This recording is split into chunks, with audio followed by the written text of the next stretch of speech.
now I'm going to start warping up the loom. The first step is to take my warp and roll it onto this back beam. This will be used to control how much tension is in the warp as I'm weaving later on. I'm also doing a little bit of an experiment here. These purple discs are 3D printed by my husband. Normally with this loom, you wouldn't have these discs here and you would roll the yarn directly onto the beam. When that happens, it's really hard to stack string directly on top of each other. So normally you would have these like cardboard inserts that you would add at each layer as you wrapped it around to try to maintain an even spacing for all of the different yarns. But I never have enough of these and they're kind of annoying to work with. So I'm experimenting with creating this, which is called a sectioned warp beam. You kind of imagine as you get thick layers at the edge, the yarn would start traveling outwards.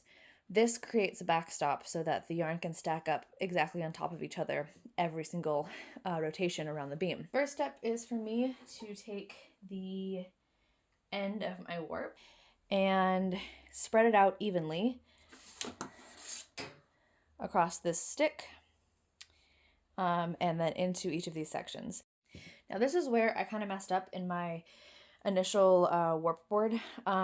This would be easier if I had a weaving cross on this side of the warp as well to keep the warp in order, but I'm effectively going to guess which yarns make up which part of the warp. Once it's all wound on, there'll be a little bit of crisscross where I was wrong.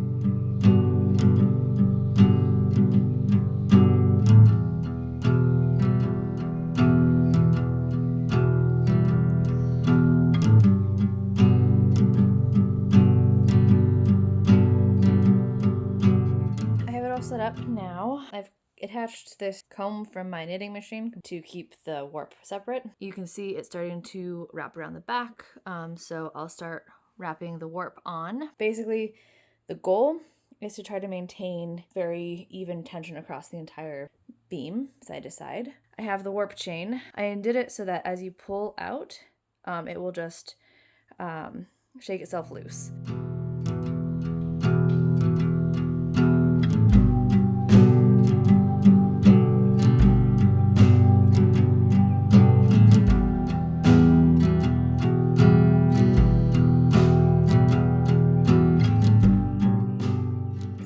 Has become a kind of tangled mess. I really should have had the weaving cross on both sides of the warp that I made, but since I only have it on the one side, I'm going to try something else. I'm going to pull this all back off. I'm going to try from the other end and see if we can make this go better.